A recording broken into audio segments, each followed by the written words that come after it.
Hoje nós vamos pensar o mês de maio, né, entender sobre o que esse mês fala, só que esses minutos iniciais serão dedicados a uma revisão da semana passada, porque a semana passada foi incrível. Ela teve um único arcano maior, 3 arcanos menores de numeração baixa.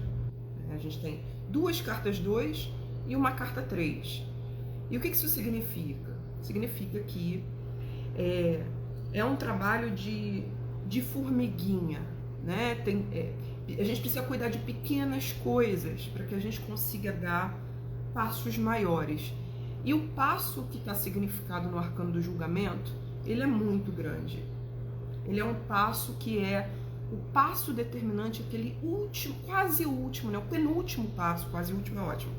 Aquele penúltimo passo de uma jornada, ele vem antes do arcano do mundo. É provável que você tenha me visto na Rênia. É muito provável, Luciana, que você tenha me visto na Rênia. Eu ando muito ali pelo Largo do Machado. Gente, a Renner eu acho que tá falindo, né? Que destreza. Renner, a Tok, a Etna fechou na pandemia. Triste. Tô triste pelos empresários, não. Tô triste pelo meu crediário.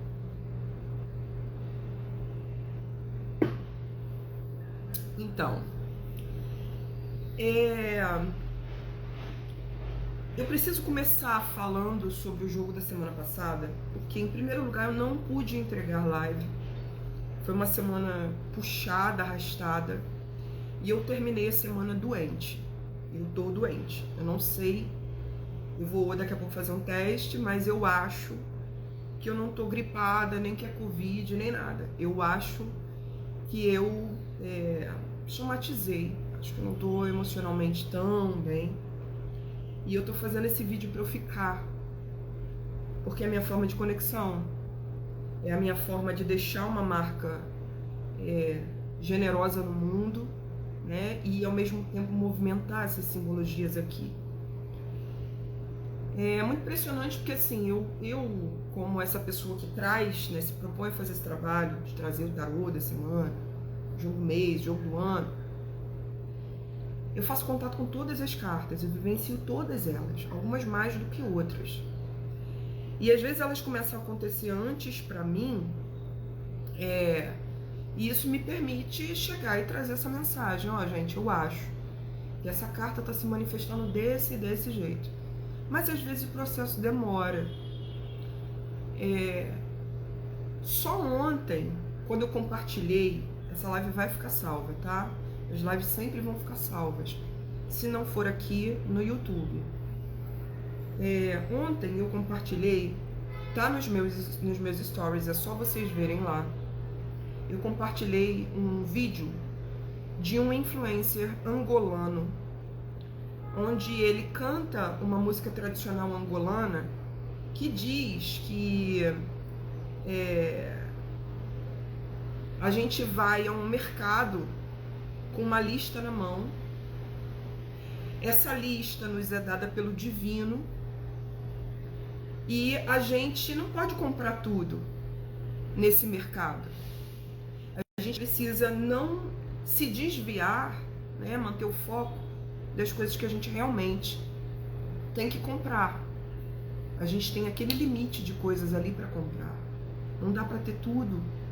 Não dá para se desviar no caminho e comprar tudo o que está em outras prateleiras. É preciso fazer o seu caminho. Na cosmovisão iorubá, o mundo, esse mundo em que a gente vive, é um mercado ou uma feira. É um lugar de trocas. Exu tem o título de Olojá. Ele é o dono do mercado ou o dono da feira. Esse lugar de trocas não tem nada a ver com a concepção capitalista não tem nada de mercadológico nisso. É a ideia de que nós vivemos em um mundo onde as relações de troca são constantes e é preciso prestar atenção. E aí esse rapaz angolano, desculpa, eu não registrei o nome dele. Na verdade, eu gravei o nome dele e sumiu da minha mente. Então, vocês me desculpem, não é por mal. E aí ele fala sobre Deus nos dar uma lista, que é a lista das coisas que a gente tem para comprar. E você tem que prestar atenção naquilo ali. Você não pode se desviar daquilo. Hoje de manhã, aí ontem eu chorei pra caramba quando eu vi esse vídeo. Para muitas pessoas que acompanham meu trabalho, que viram lá nos stories e tal, talvez não tenham entendido a profundidade, né? Obrigada, querida. Eli Fiogbe, ou Fiogbe, é o nome dele. Muito obrigada.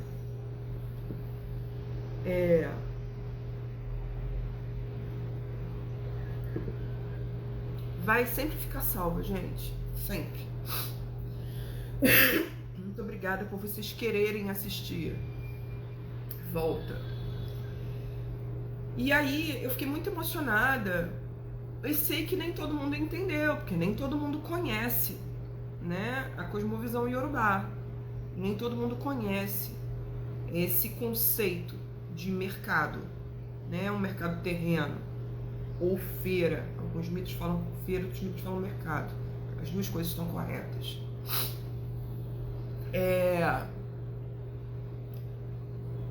E algumas pessoas não entenderam porque não estão familiarizadas com essa ideia. Só que essa ideia tem tudo a ver, hoje eu entendi, com o sim da semana passada. O que é o sim da semana passada? Eu vou ter que ir ali no meu altar porque eu não trouxe o tarô pra cá. Só um instante, tá?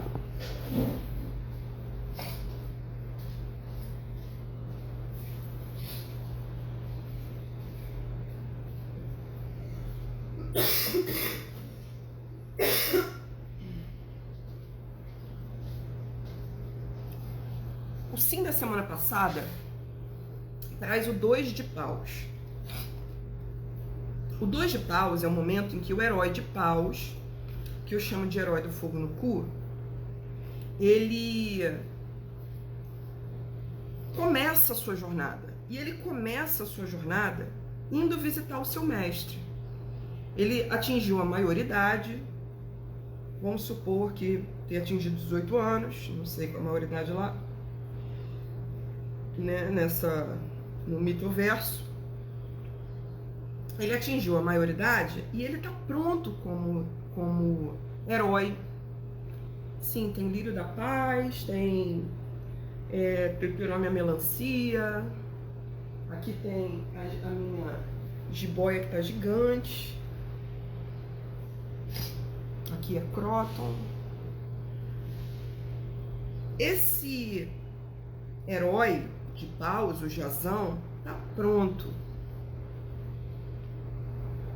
E aí, quando ele se sente pronto para ir lá viver a jornada dele, ele precisa descobrir qual é a jornada. Como que ele vai descobrir qual é a jornada? Ele vai visitar o mestre. O mestre dele é o cara mais sábio de toda a Grécia. Ele é um centauro. Mesmo sendo um sábio, ele tem uma parte que é animal. Ele não se desconecta do chão, da sua condição animal, que também é sagrada. A sua condição terrena também é fundamental para que toda essa sabedoria, né, nos aconteça, se manifeste, tenha caminhos concretos. Então ele vai procurar o mestre dele, que é o centauro Quiron, o rei dos centauros. Mestre, eu quero consultar o oráculo para saber o que eu devo fazer da minha vida. Eu me sinto pronto. Já me formei como herói. E agora, para onde eu vou? O que eu faço? Qual é o meu destino? O mestre Quiron consulta o oráculo. Essa carta aqui, ó. Aqui o Quiron lá atrás, dentro da gruta. Jazão, todo fortinho. todo bonito, todo Nicolas Cagezinho, vai com as suas 2 tochas, 2 de paus, perguntar ao mestre o que ele tem que fazer da vida dele agora que ele está pronto como herói. O mestre consulta o oráculo e diz para ele: você tem que ir lá, resgatar uma história familiar para que depois você possa viver o seu destino. É lá que começa. Você tem que ir lá pegar as terras que o teu tio tomou do seu pai e que são suas por direito. Estamos falando de uma herança. Inclusive, o tema da herança pode ter aparecido na semana passada para você, porque essa não é a única carta que fala de herança. O julgamento também fala de herança. E quando eu falo que você pode ter feito contato com temas de herança, não necessariamente eu estou falando de heranças materiais. A gente herda muita coisa imaterialmente. Existem diversas cartas, em diversos oráculos, que se referem às coisas que a gente herda material e imaterialmente e que a gente precisa entender aquilo que a gente vai levar adiante e aquilo que a gente não vai. Por exemplo, às vezes você herda uma coisa muito ruim. Eu herdei algumas coisas muito ruins da minha família, por exemplo. Todo mundo, né? Os dodóis, as doencinhas. Todo mundo herda seus dodóis aí. E qual é a função que a gente tem? Transformar isso. Transformar isso e fazer valer a boa herança. A herança luminosa. A herança que vai trazer saúde para essa família. Então você herda coisas boas também que você vai levar adiante e você vai honrar. E aquilo que você herda de ruim, você vai transformar. Você vai dizer: isso não é meu. Eu não tenho que continuar sofrendo por isso. Os meus pais, os meus avós passaram por tudo isso ou reproduziram certas violências, certas histórias trágicas, mas eu não estou presa a isso. Eu não sou eles. E então você rompe com isso, você transforma isso. E no lugar disso você traz aquilo que você realmente é. Aquilo que é de fato seu. A sua contribuição autoral para a evolução dessa coletividade. Então esse nosso herói Jazão, ele está indo lá viver um resgate para que ele possa viver o caminho dele. Mas aqui, o que o centauro está dizendo para ele é: você precisa se reconectar a quem você de fato é, de onde você veio, para descobrir tudo aquilo que você ainda pode se tornar. Então a gente começa a semana passada com essa mensagem. Aí eu pergunto a vocês: ora, esse 2 de paus aqui, onde esse herói recebe, né, do divino, na forma do centauro Quiron, recebe as instruções daquilo que ele tem para fazer, de como é que ele dá continuidade à jornada dele, isso não se parece muito com receber uma lista do divino para ir à feira, que é esse mundo dentro da cosmovisão iorubá, e adquirir aquilo que é seu por direito, aquilo que o divino reservou para você, e não se desviar com as outras múltiplas possibilidades do mercado, porque cada um tem a sua lista. Não é a mesma coisa, é a mesma imagem. Então eu fiquei com isso na cabeça. Que o sim da semana eu só matei a charada ontem. E aí, no não da semana, a gente tem o 3 de espadas. E o 3 de espadas é a própria tragédia familiar dentro do tarô mitológico. Na maioria dos outros decks do mundo, 3 de espadas fala sobre uma tristeza, um lamento. É uma carta de decepção, é uma carta trágica, uma carta triste. No 3 de espadas, as autoras desse oráculo, que são 2 analistas junguianas, são astrólogas, elas pegam essa tristeza e localizam dentro da história do herói que está narrando o naipe de espadas como sendo a grande tragédia inicial da vida dele, aparecendo diante dos olhos de todos. O que acontece? Nosso herói Orestes, que é o herói de espadas, ele vem de uma família que é muito ferrada, né? Psicologicamente. Todo mundo tá matando todo mundo, traindo todo mundo, enfiando o dedo no cu de todo mundo há gerações. Gerações. E aí os deuses escolhem Orestinho, nosso querido herói de espadas, para mudar essa história. O deus Sol, Apolo, aparece para Orestes e diz: você vai mudar o destino dessa família. Você é a pessoa que vai pegar as coisas boas, levar adiante, pegar as coisas ruins e transformar, trazendo no lugar disso que é ruim, quem você de fato é. Porque quando você faz isso, você garante um outro destino possível para você, para as suas irmãs e para os descendentes de vocês, Orestes. Só que antes do deus Sol, Apolo, chegar para Orestes e dizer a ele que ele é o cara que vai transformar o karma negativo dessa família, eu não sei se karma negativo é um pleonasmo, mas vocês entenderam. Antes do deus Sol chegar para Orestes e dizer: você é o escolhido para resolver esses B.O.s familiares, para trazer uma história diferente, acontece uma última grande merda na história familiar do Orestes. A mãe de Orestes mata o pai dele. Ela mata o pai dele porque o pai dele é um filho da mãe, não é um filho do patriarcado.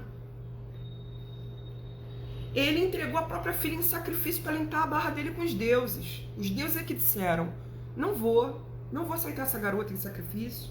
Esse cara é louco. Então, a mãe de Orestes, com muita razão, ela é uma filha de Zeus, mas ela é mortal, ela não herdou a imortalidade. Essa mãe, que é uma rainha,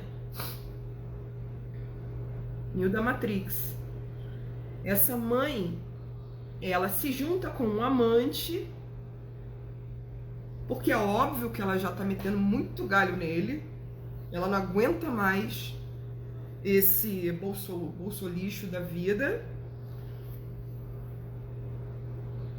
E aí ela mata o pai de Orestes. O que é uma rainha matando o rei? Porra, é um golpe de estado.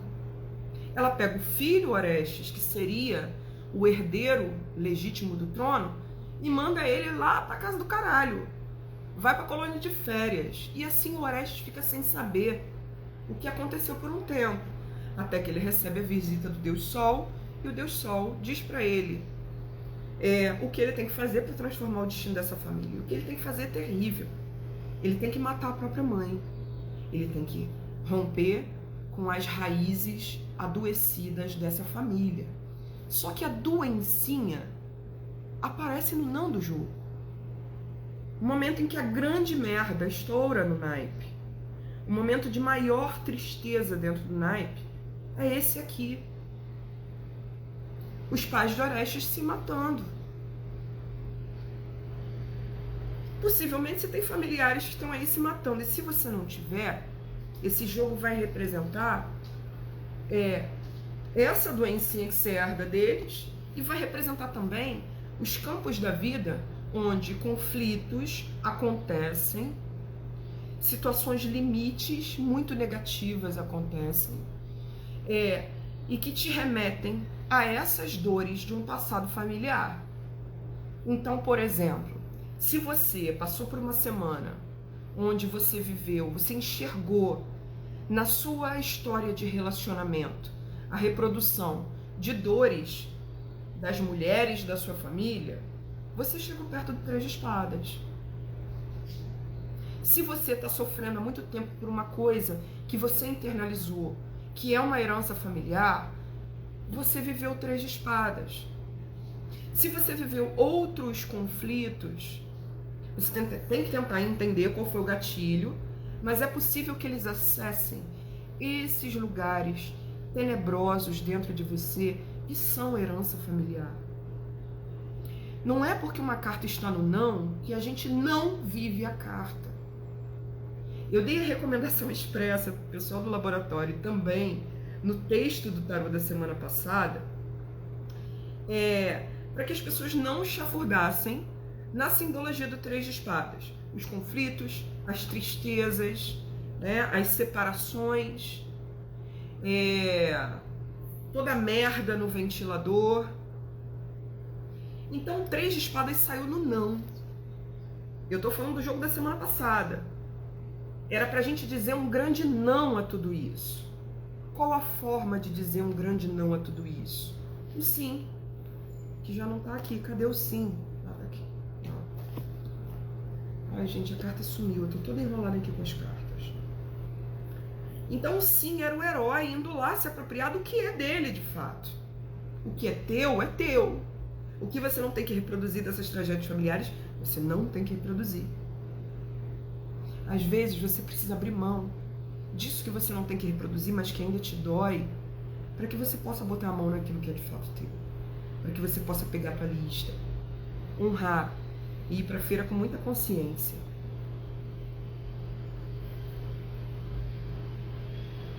No porquê a gente vai ter o arcano do julgamento.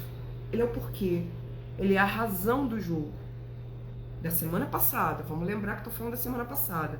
Isso é uma simples revisão. No julgamento, vocês estão vendo aqui essas múmias se levantando?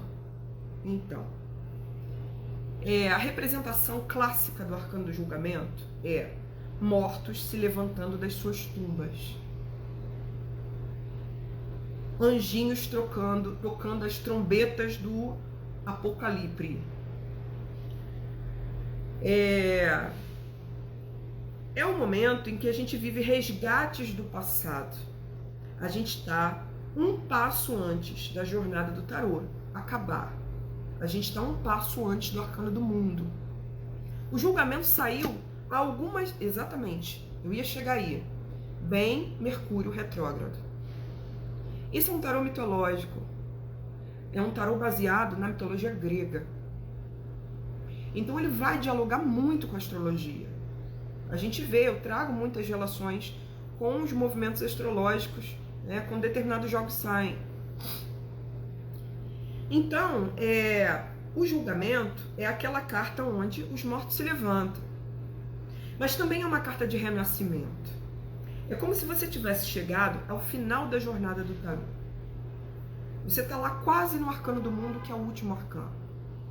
Então você tem a oportunidade de revisar a tua jornada, de olhar para trás e ver o que você fez de bom, o que você fez de ruim, o que fizeram de bom, o que fizeram de ruim com você. Você tem a oportunidade de medir, através de alguns resgates, o quanto você se transformou, o quanto você é digno de colocar os dois pés nessa linha de chegada, cruzá-la. E também é uma carta onde você vai viver acertos de contas. Eu tive, por exemplo, tomei conhecimento de um desdobramento de um processo judicial que eu estou movendo contra uma pessoa. Então, no julgamento, a gente lida com a ideia de renascimento, de regeneração, de resgates, de acertos de contas com o passado. É o oi sumida cósmico, né? Aqueles temas que ficaram lá atrás, você não pode deixar isso para trás. Você não pode cruzar a linha de chegada sem resolver isso aqui. Então vamos lá resolver. Eu passei por uma pessoa na rua, que é uma pessoa que foi um grande amigo meu, mas que foi um lixo de ser humano quando eu estava precisando muito. Quando eu estava sofrendo essa tragédia familiar aqui, quando ela estava desabando sobre a minha cabeça em 2018. E eu estava com outro amigo, eu só fingi que não vi, né? Não falei com ele, não ia falar com ele, mas moramos perto, além de tudo moramos perto.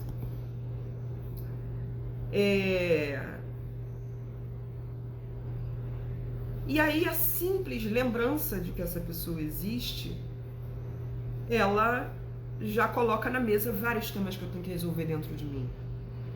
Isso é só um exemplo de como essa carta pode ter se manifestado na vida de vocês. A sensação de estar morrendo ou de estar renascendo também tem tudo a ver com o arcano do julgamento. Mortes, né, concretamente, que nos impactam, como a Palmeirinha ontem, podem ter tudo a ver com o arcano do julgamento, porque elas nos remetem aos nossos mortos. Ontem eu fiz contato com esse lance da morte da Palmeirinha com os meus avós, mexendo no meu lugar de neta. E aí foi revirar várias lembranças, várias memórias. Então coisas desse tipo podem ter acontecido com vocês. Vocês podem ter traçado também um paralelo entre quem vocês foram, quem vocês são e quem vocês estão se tornando. Vocês podem estar com a sensação de troca de pele. Eu, por exemplo, adoeci, eu materializei essa troca de pele. Eu manifestei no meu corpo. Então a gente tem aí, né, esse julgamento, esse último grande ato, penúltimo grande ato do tarô, colocando as coisas em seus devidos lugares, trazendo os resgates necessários, revisando toda a jornada, passando toda a jornada limpa, para que seja possível renascer. E aí você atinge um outro nível, né, de integração das coisas que ficaram perdidas aí pela jornada do tarô, no arcano do mundo. No arcano do mundo você colou todos os caquinhos. E aí você está apto a dizer: cheguei a um outro lugar de mim mesmo. A Gabi falando: eu assisti a Note com a minha avó e ontem senti muito a morte da Palmeirinha justamente pela minha avó Olga. Cara, a morte da Palmeirinha deve ter mexido no sentimento de neto, de neta, de uma galera. De uma galera. E aí vem o topo do jogo. Eu tô tentando achar a carta aqui há muito tempo, cara. Meu gato tem o hábito de subir no altar, é capaz dele ter jogado a carta por ali pelo cantinho. Mas no topo desse jogo a gente tem o 3 de ouros. Não, desculpa. A gente tem o 2 de ouros. O 2 de ouros é o momento em que o herói de ouros, que é um arquiteto, um construtor, o Dédalo, ele tá botando a mão na massa para movimentar essa simbologia inicial de ouros, que é o Ás. Então no Ás ele atravessa o portal do naipe e diz: ok, quero prosperar. No 2 ele bota a mão na massa para isso acontecer, para fazer a sua prosperidade acontecer. Foi a semana do trabalhador e saiu essa carta no topo do jogo, que é um trabalhador. O 2 de espadas é o 2 de ouros é um trabalhador. É Dédalo na sua mesa de trabalho ali, é uma representação até semelhante à do mago, onde ele está movimentando tudo o que ele sabe, tudo o que ele entende, tudo o que ele conhece, as suas ferramentas básicas, para construir sua jornada.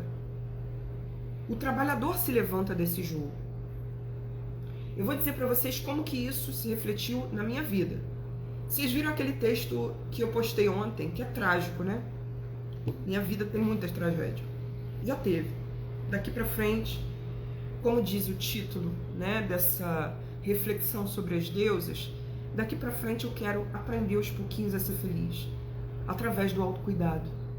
Eu entendi que essa ideia do ser feliz, ela não é para todo mundo uma coisa do dia para a noite.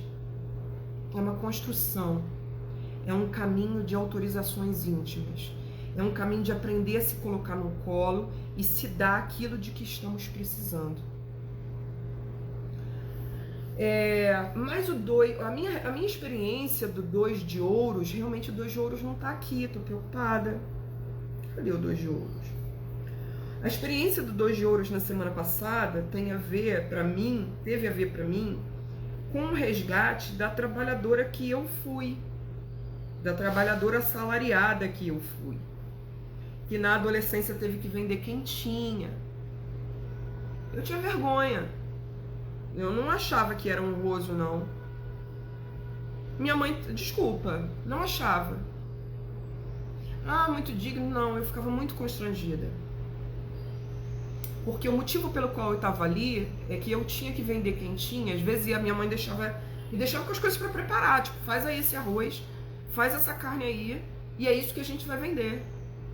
Minha mãe ia trabalhar e eu montava as quentinhas e ia entregar em Madureira.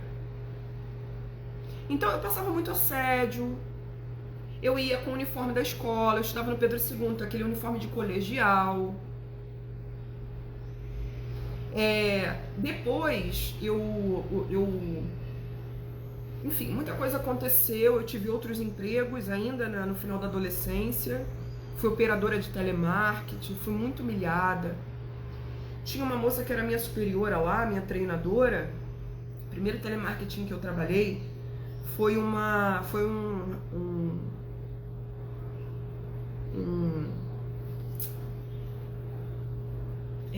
central de táxi. Deixa eu ver o que a Maureen falou. A Maureen falou: oi, vivi tudo isso. Inclusive uma amiga do colégio que me fazia de escada nas situações me encontrou através da rede social querendo reatar amizade. Tá vendo? Esses pequenos resgates acontecem que na verdade não são necessariamente para você abraçar e resgatar e trazer aquela pessoa na sua vida. Pode ter acontecido coisas ligadas a desenterros, né, do passado que só te mostram o quanto você mudou, que te mostram que essa pessoa teria que conhecer você de novo para saber quem você é. Então, eu vivi esse resgate da trabalhadora em mim. E aí, muito interessante que essa carta, esse 2 de ouros, tenha saído no topo do jogo, a carta que se levanta, né? Então a gente levanta desse jogo uma força de trabalho, uma força de ação, um poder de fazer as coisas acontecerem. Não necessariamente é trabalhadora em você, mas é trabalhadora em você na vida, colocando em movimento as forças que precisam ser colocadas em movimento para construir o teu caminho. Essa é a força que se levanta do jogo da semana passada. Mari Esteves. É comum sofrer e lembrar de todas as humilhações das quais passamos? Sim, eu vivi isso. Lígia, no meu caso foi um ex, nem foi um, mas é um doido. É isso. Vocês estão entendendo? Lulu Portugal. Gabi, quem me resgatou foram minhas amigas, mulheres cuidando e curando outras mulheres. Que máximo, Lulu. Você merece muito, você é incrível. Conversei com a Lulu essa semana passada, sobre a gente não chafurdar no 3 de espadas. Não era pra gente ficar com a herança ruim. Era pra gente se lembrar de pra onde a gente estava indo. O que você está indo fazer. Se reconectar com a missão, com o chamado, com o teu caminho, que era o 2 de paus. Então a carta que se levanta do jogo é uma força imensa de trabalhar, de fazer acontecer. Você pode ter sido, apesar de todas as tristezas, em algum momento da semana passada pode ter te dado uma coisa, que você fez uma faxina em casa. Pode ter te dado uma coisa que você se sentiu mais produtiva. Pode ter te dado uma coisa que eu vou resolver isso aqui e tá resolvido. Não tô achando o 3 de ouros. Não sei onde está o 3 de ouro, gente.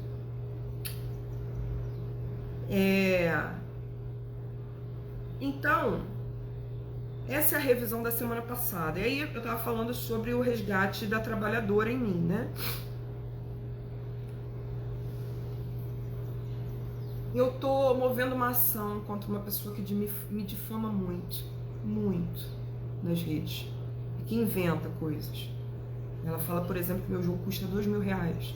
Ela não consegue me difamar a partir de informações verídicas.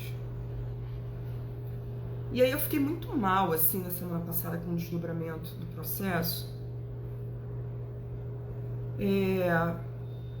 Pensei, puta que pariu, meu irmão. Já vendi quentinha, vai tomar no cu. Eu posso prosperar sendo uma cartomante, eu sou boa pra caralho. Eu sou boa pra caralho. Artistas me procuram pra eu jogar pra eles. Mas eu aprendo pra caramba também com a Maria fulaninha, completamente desconhecida, que senta na minha mesa de jogo, escuta eu falar das deusas antes dela me contar qualquer coisa da história dela e chora. Eu tenho o direito de prosperar. Eu não vou ficar sofrendo por causa de pessoas que perseguem meu trabalho porque não gostam de mim. Mas eu sofri. Eu revivi diversas humilhações profissionais na semana passada. Então tinha uma superiora, logo no meu primeiro emprego, que disse pra mim, falou algo do tipo que ela zombou de mim porque eu queria fazer vestibular para direito. Ela tinha se formado em direito e ela estava trabalhando como gerente de um telemarketing de táxi. Então alguém me perguntou para que eu queria fazer vestibular, e eu falei que queria fazer para direito, ela me ridicularizou. Eu passei para direito. Eu passei para direito na UF, eu passei para direito na Unirio. Depois, alguns anos depois, eu passei para letras na UERJ. Eu passei em todos os vestibulares que eu fiz. Mas é isso aqui que eu amo. E eu tô fazendo exatamente o que eu amo. Exatamente o que quando eu me proponho fazer, eu sou o melhor ser humano que eu sou. Eu tenho muitos defeitos, muitos defeitos. Mas quando uma pessoa se senta na minha mesa de jogo, ela recebe todo o amor que eu posso dar a alguém. Eu olho com todo o amor do mundo para a história dela. É real. É real. Eu sou o melhor ser humano que eu posso ser ali. Por que não posso prosperar a partir disso? Por que tem que ser perseguida? Não tenho, não. Por que tem que sofrer tanta difamação? Não tenho, não.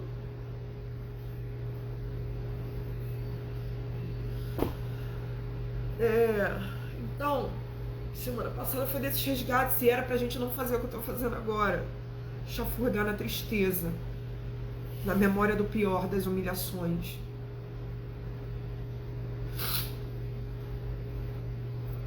Obrigada pelo carinho, gente. Em outras coisas eu não sou foda, não. Mas nisso aqui eu sou assim. E todos nós somos assim. Tem alguma coisa que a gente sabe fazer bem, tem alguma coisa que a gente é muito bom naquilo, que a gente pode doar pro mundo. O que que é? Toda semana eu tô falando aqui que vocês têm, que vocês podem doar isso pro mundo. Toda semana eu venho aqui renovar a crença no ser humano. Vocês me desculpem, eu precisava muito fazer essa live, ela é mais pra mim do que pra todo mundo, porque essas emoções estão vindo e eu vivo intensamente aquilo que eu faço. Vênus em Câncer é a minha apegada até as memórias. Na verdade é um forte sentimento de identidade, né? Mas Vênus em Câncer também é o ventre, os seios. Também é a grande nutridora. Então ela também é aquela que dá a luz. Ela é a mãe, ela é a que cria, a que bota algo no mundo. É aquilo que ela faz, a síntese que ela faz dessas memórias. Vênus entrou em Câncer, é a minha Vênus. Eu espero que eu transe, porque eu só trabalho, né? Eu espero que eu dê uma boa gozada. Peraí. Eita caralho.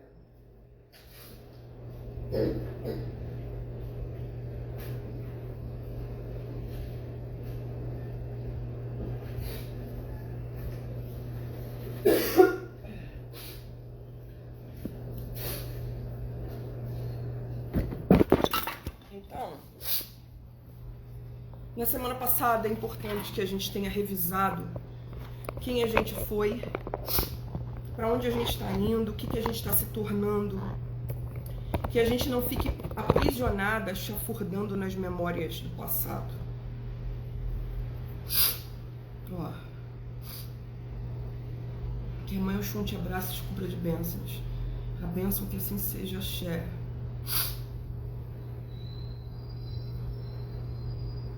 A Ivete Sangalo das cartas foi o melhor elogio que eu já recebi na vida. Muito obrigada. Então, eu queria dizer que o mês de maio, que é o mês do meu aniversário, que é o mês de Santa Sara, que é o mês das mães, é o mês de Maria, e que essa Maria aqui, né, chega aos 40 anos. Aí vocês vão entender porque que eu tô tão mexida. O mês virou porque é muito importante pra mim. Eu estou atravessando um portal.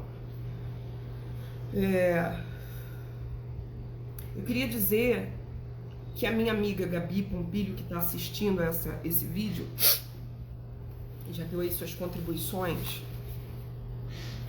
Aí, a Brenda. Já vou ler, Brenda, o que você está falando. Ai. Aquele papel cotton que a gente compra na promoção, 12 por 11 reais. Então, aqui. Salva a vida da rinite alérgica. Fica pela casa alguns rolos. A minha amiga Gabi Pompilho, que é uma cozinheira de mão cheia, a palmeirinha, né, da minha vida hoje é ela é uma pessoa que pensa alimentação, autonomia diante da alimentação, e é uma pessoa que desenvolveu uma coisa chamada oráculo do bolo. Oráculo do bolo. A Gabi pega um bolo, te entrevista, faz um jogo para você, tem lá os procedimentos dela e traduz a tua virada de ciclo em um bolo. Em vez de ter um bolo que tu compra na padaria, você tem um bolo feito com excelentes materiais pela super confeiteira, que traduz o teu ciclo, que conversa com você.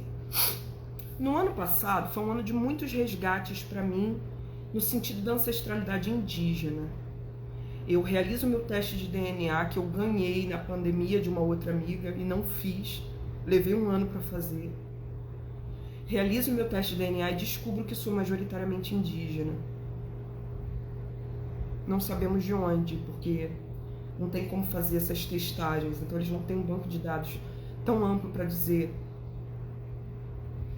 Foi um ano em que eu fui lá tomar ayahuasca, foi um ano em que o meu caboclo, depois de muitos anos, veio em uma festa a qual eu fui.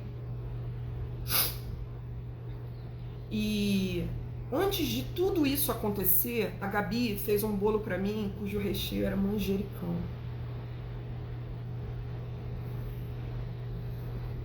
Eu não lembro exatamente como que ela chegou ao manjericão, mas eu me dei conta de que o manjericão é a planta que me atrai para todas as outras plantas.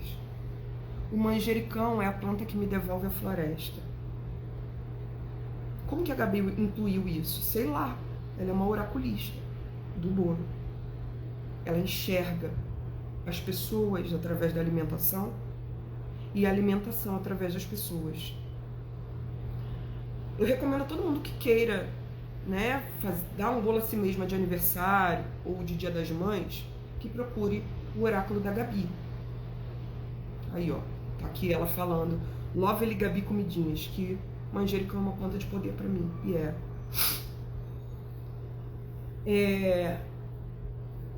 Mas por que eu tô dizendo tudo isso? Em primeiro lugar, para vocês entenderem que o oráculo do bolo funciona, é muito diferente de tudo que eu já vi na minha vida. Ele funciona. Todos os anos que ela fez, Lovely Gabi Comidinhas, ela tá aqui, ó, ela escreveu duas pessoas acima de você.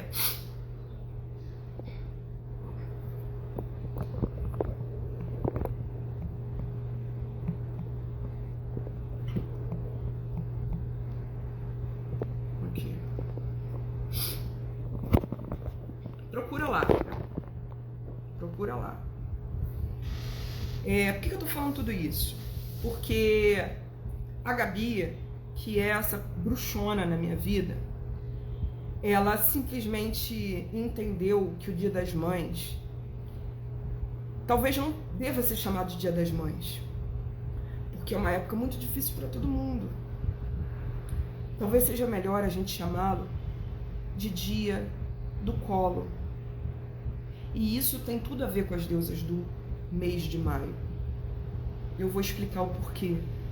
2 grandes mães saíram em maio. Na verdade, todas são mães aqui nesse jogo, mas 2 mães, classicamente mães, saíram. Então, eu quero propor a todo mundo que pense, que vive essa semana, essa proximidade do Dia das Mães, com a empatia de olhar para todo mundo que tem ou que não tem mãe, e entender que é um dia que talvez, é uma semana que talvez a gente deva focar na ideia de cuidado, de colo, de acolhimento mútuo e de autoacolhimento, principalmente, autocuidado.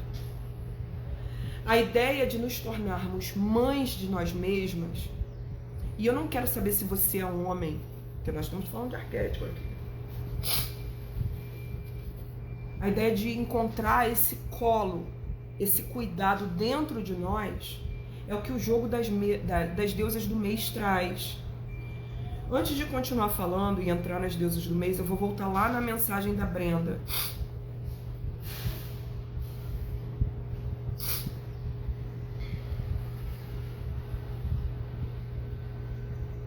A Brenda escreveu: louco você falar isso, Mari. Ainda anteontem eu chorei muito.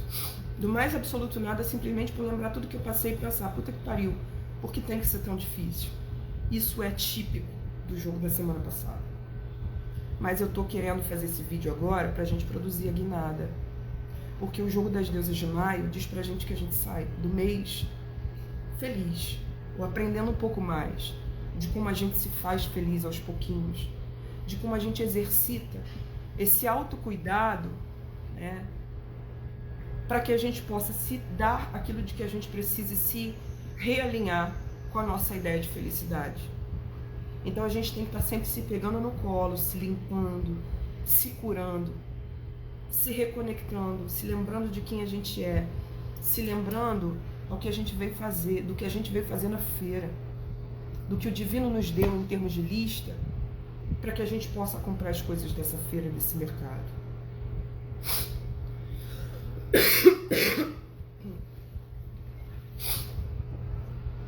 Vamos lá.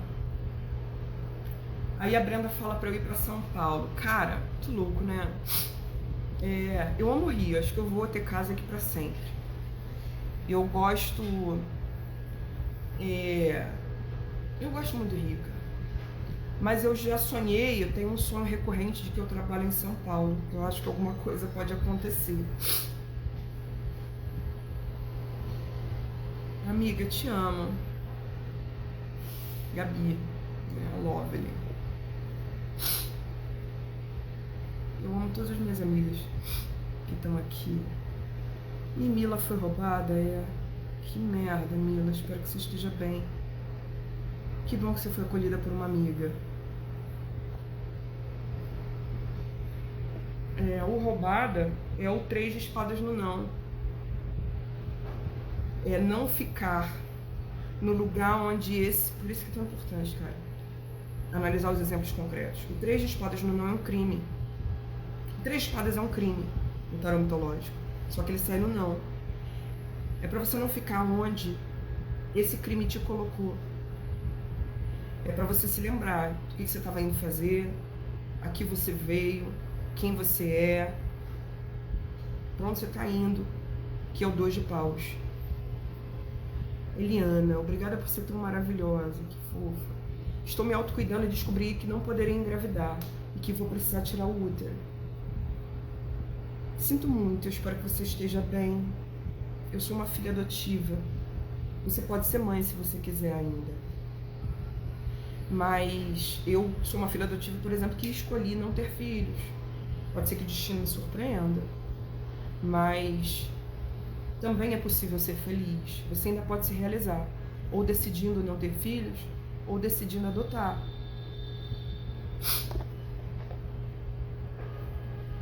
Ai, que linda. Brenda, de longe eu sinto sua mão apertando a minha, a gente se ajudando via Pix espiritual. Minha cura vem sempre da força das mulheres ao meu redor e você é uma delas. Obrigada por tanto, eu que te agradeço.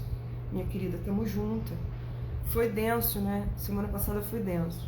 Aí eu vou entrar no jogo das deusas do mês e você vai entender. Vocês vão entender melhor. Isalu, já pensou você em São Paulo? Quero ser sua amiga aqui, que linda. Eu sou a cara da vida Madalena? Meu Deus, eu já sou muito madureira, cara. Eu sou uma suburbana vivendo na região, no eixo centro-zona sul do Rio. Tem uma amiga que mora na Vila Madalena. Olha só, vamos lá, vamos para o jogo das deusas do mês, tá? Esse jogo começa, olha que incrível, com a última carta que saiu no jogo do mês de abril. A gente tá esvaziando, finalizando. Eliana, você receba meu abraço, querida. Todas somos muito necessárias. É só a gente botar o nosso melhor, nossa luz para jogo. O mundo precisa de todo mundo que tá aqui. Eu tô só cumprindo o meu papel. Mas todos temos um lugar a partir do qual a gente veio para brilhar.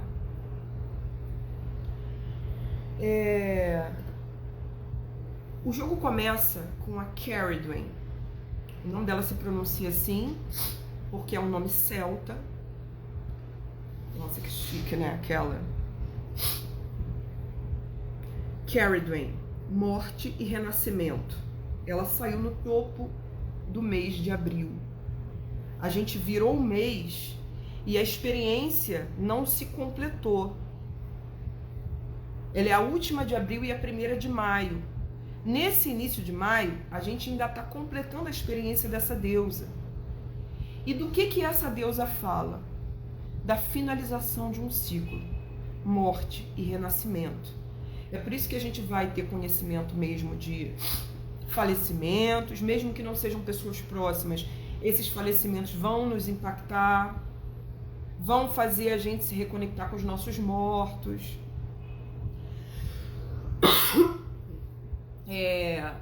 Pode não ser morte no sentido literal. Você pode perceber que você está encerrando um processo, vivendo uma troca de pele. Você pode perceber que uma era da tua vida está indo embora.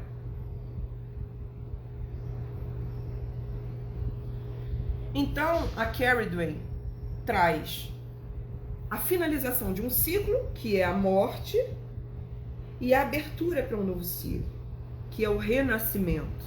Como que ela faz isso? Através do caldeirão. Essa deusa tem um mito muito engraçado. Ela tentou... Ela está associada também ao aborto, por exemplo. Tá? É uma das deusas que eu estudo na sua relação com o aborto. Ela tem um mito em que ela se arrepende de ter tido um filho porque ele era muito feio. Enfim, eu não vou entrar nesse mito agora dela, mas o que vocês precisam entender dela é que é preciso entregar para o caldeirão dela aquilo que não te serve. Como eu disse no jogo das deusas do mês passado, existem diversas deusas de finalização dentro do oráculo da deusa. Algumas delas fazem a gente olhar, vamos supor que esse ciclo de finalização seja atravessar um portal. Tá? Então você está ali diante de uma porta, você vai atravessar. Algumas dessas deusas fazem você se conectar com o lugar para onde você está indo. A que você está se abrindo? O que vem pela frente? O que você quer para si? Assim, fica mais fácil você se encorajar e atravessar esse portal. Mas não é o caso dessa deusa aqui. Essa deusa aqui te ajuda a atravessar o portal entendendo o que você está deixando para trás. Do que você está se despedindo. E do que você precisa se despedir porque você ainda está presa a isso e não consegue ir lá para frente, não consegue ir lá abrir para receber os presentes que estão atrás dessa porta, que querem vir para sua vida. Você não consegue soltar o que está aqui para pegar o que está ali na frente, para deixar vir o que é teu por direito. Então, o que falta você largar, você soltar? O que você está deixando de ser? Qual é a pele que você está soltando? Do que você está se despedindo? A que você está apegado, apegada, e não consegue fazer esse movimento de soltar para atravessar essa porta? Essa deusa traz um caldeirão. E esse caldeirão é um instrumento de transmutação. Ela é uma alquimista. Ela está associada ao ciclo lunar. Tem um tempo para a gente morrer, se esvaziar e se regenerar e voltar a crescer e atingir uma plenitude. Ela diz que se você está com dificuldade de se soltar de coisas, entrega na mão dela, entrega para o caldeirão dela.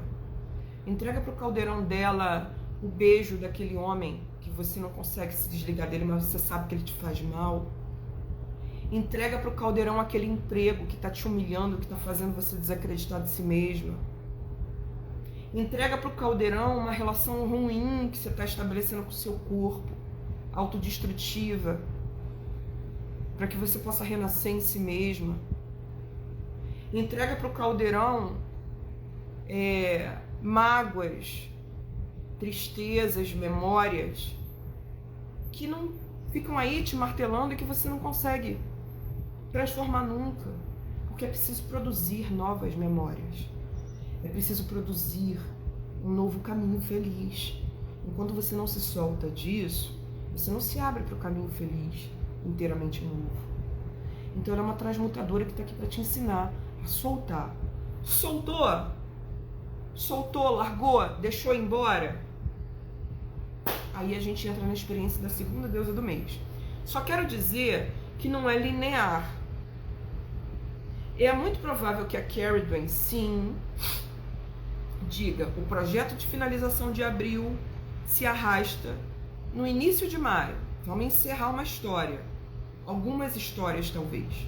Tem coisas que tem que ir embora da nossa vida, que a gente tem que se despedir disso, sim.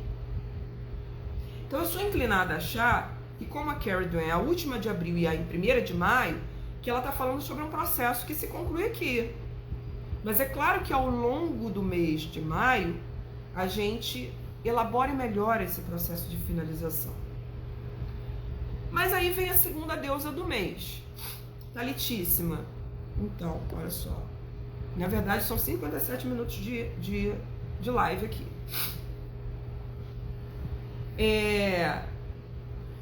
A segunda deusa do mês é a vovó chinesa que organizou o mundo. A gente tem uma grande mãe chinesa, que é Kuan Yin. Ela é a grande mãe de povos originários que formaram a China, que deu origem a todas as coisas. Ela é o útero, que o sangue dentro desse útero sagrado, desse útero cósmico, começa a se agitar como um caldeirão. E esse útero começa a transbordar e a criar tudo o que existe. As florestas, o céu, a lua, as estrelas, os animais. Ela é a energia da criação. A Kuan Yin, ela, muitos milênios depois, foi incorporada ao budismo chinês como uma bodhisattva da compaixão. Mas essa não é a origem dela. Ela é simplesmente a mãe de todos eles. Se você for a uma pastelaria chinesa e você vê uma imagem que parece uma Nossa Senhora, tenha certeza, é uma Kuan Yin. Eles botaram uma imagem ali do mesmo jeito que um boteco nosso pode ter uma imagem de São Jorge de Nossa Senhora Aparecida. É o máximo. Então a Kuan Yin criou tudo. Só que a Kuan Yin precisava de uma ajudante, né? Então se solta uma outra faceta dela, a Kuan Yin se desdobra em uma outra deusa, que é a Nukua, essa vovozinha aqui, que organiza o universo. Ela está associada ao dragão, não dá pra ver aqui o dragão com ela, mas, né, tô com esse aqui é o dragão, a cauda do dragão. A Nukua se desdobra da Kuan Yin e começa a colocar todas as coisas que ela está criando em ordem. Começa a colocar o universo funcionando dentro de uma ordem, de um compasso, uma ciclicidade, um tempo. Começa a estabelecer os lugares para todas as coisas. Ela fixa as estrelas no céu. Ela estabelece a terra como um grande tapete onde as florestas vão se fixar. Ela coloca os animais nos seus devidos lugares no ecossistema. Ela cria dias e noites. A Nukua é uma ordenadora cósmica. Ela é você fazendo sua belíssima faxina no seu mundo, no seu reino, naquilo que você está criando. Mas ela não é só faxina, ela é a manutenção da ordem. Então é você conseguir funcionar dentro de uma ordem, uma temporalidade, um ritmo, um compasso seu, para a sua criação da sua realidade não desandar. A Nukua estabelece a nossa noção de tempo. Ela estabelece dias e noites, as horas. Então, todas as ferramentas de que a gente precisa para se organizar no tempo e no espaço fazem parte do poder dessa deusa. Ela diz que ordenar é uma forma de exercer poder. Para mim, que sou uma bagunceira, uma pessoa muito criativa e que entra no caos com alguma facilidade, a Nukua vem trazer uma experiência de olha como você pode funcionar muito melhor dentro de uma determinada ordem, que não precisa ser a ordem que o mundo te impõe. Você não precisa necessariamente funcionar dentro do ritmo, da proatividade que o capitalismo impõe a você. Mas você pode encontrar a sua melhor ordem. A forma como você exerce poder, controle sobre o seu mundo, sobre as coisas que você está produzindo, que você está criando na sua vida, para você não adoecer da sua própria criação. Então, o mês de maio faz a gente se apropriar dessa experiência. Eu cometi um erro aqui. Eu disse que a segunda deusa é a Nukua e não é. Ela é a terceira. Mas a gente vai chegar agora à segunda deusa, que é o coração do jogo. Esse jogo é um busto. Ele tem uma deusa que é o braço direito. Ele tem uma deusa que é o braço esquerdo, que é a Nukua, que não saiu no coração do jogo, eu errei. Ela é o braço esquerdo. E a deusa, tem uma deusa que vai sair no coração, que eu vou falar sobre essa agora, e uma outra que sai na cabeça do jogo. Primeiro eu quero dizer que as duas são egípcias. Elas são quase que uma a reinvenção da outra. Elas são duas mães no mês das mães. E elas são duas egípcias num ano muito comandado pelas egípcias. A gente tem Maat, a deusa egípcia da justiça, no topo do jogo do ano. No mês passado, a gente lidou com a Sekhmet. Então, as egípcias estão comandando, as egípcias e as hindus. Estão mandando esse ano. Inclusive, a gente tem duas egípcias, duas hindus no jogo do ano. Não, desculpa, duas hindus no jogo do ano, é isso, falei correto. Então, no coração do jogo a gente tem a grande mãe egípcia, Isis, que está associada à palavra maternidade. Vocês podem ver que essa deusa aqui, ó, com suas asas, ela está segurando uma criança no colo, que é o deus Horus. A imagem de uma grande mãe egípcia com seu filho no colo inspirou todas as representações de Maria no Ocidente. Quando você vê Nossa Senhora com o menino Jesus no colo, saiba, a referência para esse tipo de representação está em Ísis. A história da Ísis é muito triste, muito trágica.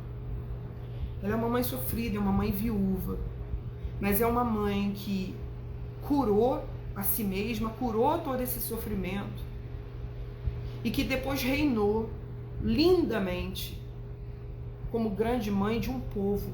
O culto dela ficou uma coisa gigante. Ela era Beyoncé do Egito e da Grécia depois.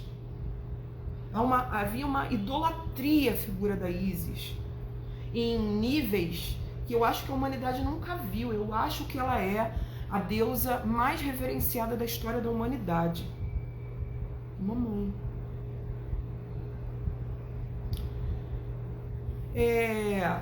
Existem outras mães no panteão egípcio, né? A mãe oficialmente de Ísis é Nut. Mas Nut é uma deusa que é a faceta de uma outra, que é a Hathor. Ou a Hathor é uma faceta da Nut. E a Hathor saiu no topo do jogo. Então, antes da Ísis, a gente tem duas outras mães. A Hathor, que é a vaca sagrada, grande nutridora, mãe de todos os seres. A Nut, que é a deusa das estrelas, a Via Láctea, o céu estrelado. Quando a Terra, que se chama Geb, começa, engravida do céu estrelado, que é Nut, Geb, na verdade, eu acho que é um princípio masculino, não tenho certeza. Quando a Terra começa, né, a funcionar como uma grande barriga que dá origem a tudo que existe, existem deuses no ventre dessa terra. Existem quadrigêmeos. A gente tem a Ísis e o seu irmão Horus. A gente tem Sete e a sua irmã, eu não vou lembrar o nome dela agora. Mas existem duas meninas e dois meninos, quadrigêmeos. Ísis e o seu irmão Osíris, que estão associados, posteriormente foram associados à Lua e ao Sol, eles se amam. E ela engravida de Osíris no ventre da Terra. Quando ela vem para essa Terra, ela está grávida. Só que o outro irmão, Sete, que é um deus sombrio, ele entra numa treta com o Osíris e mata o Osíris. Ele não mata só, não. Ele esquarteja Osíris. Ele espalha os pedaços de Osíris pelo mundo. Então a gente tem uma deusa mãe grávida. Eu falei faraó. Então, a gente tem uma grande mãe grávida que, com seu filho na barriga, teve que catar os pedaços do ex-marido pelo mundo, colar todos eles, e faltou o pedaço mais importante. A rola, gente. Faltou a rola. O que ela fez? Ela criou uma rola de ouro para esse homem. Ela botou a rola no lugar certo e soprou ali, fez o sopro, botou a boca na rola e soprou a vida de volta. Ele volta a existir, mas não mais como um deus dessa terra. Ele é um deus celestial, espiritual, um grande pai espiritual agora. E aí o seu filho, né, Horus, ele herda os atributos paternos dessa figura, que é o pai. Assim como a Ísis herda os atributos maternos das deusas que vieram antes dela. Então, Hathor e Ísis passam a reinar como mãe e pai do Egito Antigo. Por muito tempo eles reinam. E o poder deles é tão grande que na época em que o culto de Ísis, estava se amplificando, as companheiras dos faraós gozavam do mesmo status que eles, porque eram comparadas a Ísis. Ela é a mãe por excelência, uma rainha, a imperatriz.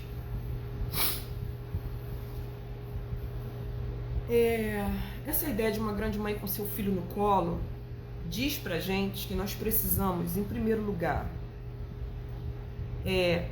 fazer contato com os temas associados ao materno. Ela está associada à palavra maternidade nesse oráculo.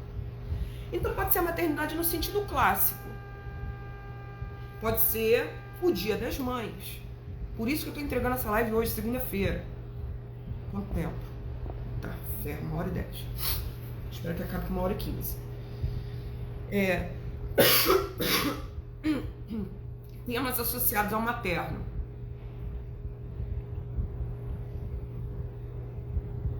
Mas pode ser a maternidade no sentido simbólico. Por exemplo, você tem sido uma boa mãe para os seus projetos? Você tem sido uma boa mãe para si mesma? Você tem pego aquilo que é seu no colo e nutrido isso, para que isso continue vivo, fortalecido, cumprindo a sua função no mundo? Você tem cuidado de si? Você tem se alimentado, que é a amamentação da vida adulta? Você tem alimentado bem a si mesma?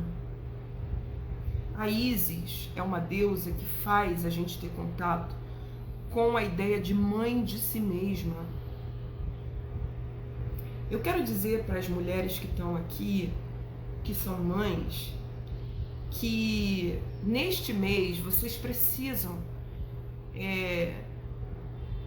olhar para a maternidade que vocês estão criando, que é de vocês, que é autoral, que transforma muitas coisas da maternidade que você herda. Você pode inserir na tua história familiar, através das tuas atitudes, uma maternidade sua, baseada naquilo em que você de fato acredita. Você não precisa repetir a história das suas mães. Eu tenho duas conhecidas, uma é amiga minha, outra é uma amiga da minha amiga Gabi, que estão grávidas e vão ter filho este mês. Tem outras pessoas que eu tô sabendo que vão ter filho, né, em maio ou no início de junho, mas eu tô citando essas duas. São duas mulheres que também estão aí, revolucionando a ideia de maternidade, que se perceberam absolutamente solitárias nesse processo e que estão criando um outro mundo que é delas, que não tem referência mesmo. Tem outras referências, é autoral, é um inventar a possibilidade da nossa vida existir, de a gente colocar no mundo aquilo que a gente veio colocar no mundo. É invenção, e por isso que às vezes é doloroso, porque é inédito o que você está fazendo. A gente tem aí a amiga que trouxe, né, essa ideia, essa informação de que descobriu que vai ter que tirar o útero. E aí eu quero dizer para todas as mulheres e todos os homens que estão aqui me assistindo, eu quero dizer que a gente precisa neste mês encontrar a mãe interna. É a mãe interna, é aquela que em você te acorda no horário, te dá a sua própria comida, te bota para estudar, te lembra de seguir seus objetivos na vida, se orgulha de você, te dá carinho, te dá colo. É o dia do colo, é o dia do cuidado, como propõe minha amiga Gabi, que seja o dia das mães. Então, se esse mês é o mês das mães, vamos instituir que seja o mês do cuidado, o mês de dar colo a si, o mês de acolher as outras pessoas que a gente ama. A gente não tem só família sanguínea, só família adotiva, a gente tem família por escolha, na vida, no mundo. Então tá, a Ísis no coração do jogo tá trazendo isso. Aí vamos pro topo do jogo, que é a Hathor, essa grande mãe egípcia. Respeito muito minhas lágrimas, mas ainda mais minha risada. Inscreva assim minhas palavras na voz de uma mulher sagrada. Vaca sagrada, põe teus cornos para fora e acima da manada. Se existe a vaca profana do Caetano, essa aqui é a legítima, a sagrada. Os egípcios antigos, assim como os hindus, alguns povos, né, do norte da África e da Ásia, acreditavam que existia uma grande mãe que deu origem a todos os seres, que é uma vaca. Ela é chamada de Bat, né, pelos egípcios antigos. Mas depois ela vem a se tornar Hathor. Hathor é a companheira do Deus Sol, também grande mãe cósmica, mãe de todos os seres humaninhos, aquela que, por ser vaca, está associada à amamentação. A gente tem, portanto, duas deusas de amamentação nesse jogo, gente. A gente tem a própria deusa Ísis amamentando seu filho Horus, e a gente tem a deusa Hathor com seus peitões aqui, ó, para fora e acima da manada, com um disco solar entre os chifres. Peraí, deixa eu ver se dá pra fazer uma...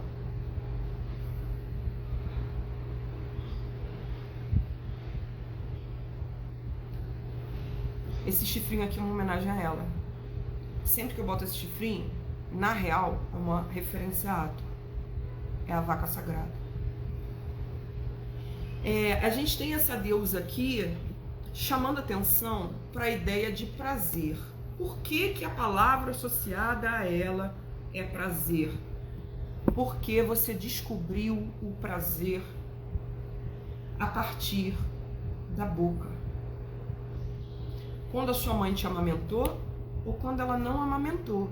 De qualquer maneira, na infância, você bebeu leite. Ou da tua própria mãe, ou de outra mãe. Eu bebi de outra mãe, você acredita? Uma amiga da família visitava a família. Em algumas dessas vezes ela me amamentou. Era assim, anos 80, né? Esse nível. Foda-se. É uma prática muito comum no subúrbio e na favela, é muito comum. É a coisa de gueto, né? A criança é da comunidade. Então a deusa Hathor, ela nos ensina onde é que o prazer nasce. Ela nos ensina a sentir prazer. O primeiro prazer que a gente experimenta, portanto, é associado à boca, à nutrição. E é por isso que comida tem um peso afetivo tão grande a vida inteira. Inevitavelmente, essas duas deusas maternas trazem questões de alimentação, memórias de alimentação, a compreensão da cultura alimentar da qual você vem. Mas não é só isso. Elas estão aqui se completando como um processo, né, de você se acolher, se tornar mãe de si mesma, mas de se conduzir a uma fonte de prazer na sua vida que você pode acessar sempre. A Hathor, assim como outras deusas de fertilidade, aparecem no oráculo da deusa para dizer que nós temos o direito de passar por essa vida com mais prazer do que dor. Então o resultado de maio, a experiência a qual a gente quer chegar, é aquele momento em que a gente declara de que não, eu estou nessa vida aqui e eu tenho o direito de sentir prazer e ser feliz. Eu posso me nutrir, eu posso me dar aquilo de que eu preciso. Eu posso colocar prazer no meu cotidiano. Eu tenho esse direito. Então, quando a Hathor sai num jogo, ela diz para você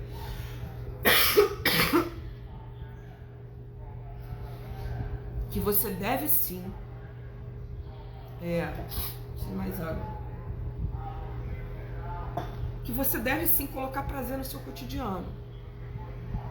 Então, como é que o teu trabalho pode ser mais prazeroso para você? Como é que você pode se dar pequenos prazeres no teu dia a dia? O prazer de existir é muito importante, porque é a ideia do Eros, né? Quando o prazer de existir está evidente, quando ele está ali, é uma reconexão com a vida. A gente pensa, viver é por causa disso. Viver faz sentido, viver é bonito. Então o prazer é muito importante para reconectar a gente à ideia de vida abundante, de fertilidade. Hathor é uma deusa abundante, é uma grande nutridora cósmica. Então ela aparece nesse jogo para nos dizer: volta para o prazer de existir. Aprenda a se dar prazer. Aprenda a nutrir a si mesma. Aprenda a inserir pequenos prazeres no seu cotidiano. E aprenda que você tem o direito de sentir prazer com realizações maiores. A vida tem que ser mais prazer do que dor. Quando a Hathor sai num jogo dialogando com uma outra deusa, que é uma deusa do ano, que é uma deusa de dor, eu não vou falar sobre ela agora, obviamente a gente está lidando com um binômio prazer-dor. Obviamente o jogo está conversando com a gente, são duas mães, duas deusas maternas. Elas estão conversando com a gente sobre aquilo que a gente herda de doloroso das nossas mães, mas elas estão dizendo também que as nossas mães fundaram a concepção de prazer dentro da nossa vida, que talvez a gente precise transformar, mas que é o mesmo princípio de nutrição. É o mesmo princípio de se dar colo, de se cuidar, de saber se dar aquilo de que você precisa, que às vezes é o prazer. Aprender a sentir prazer estando na sua própria vida, no seu próprio corpo, o prazer físico também.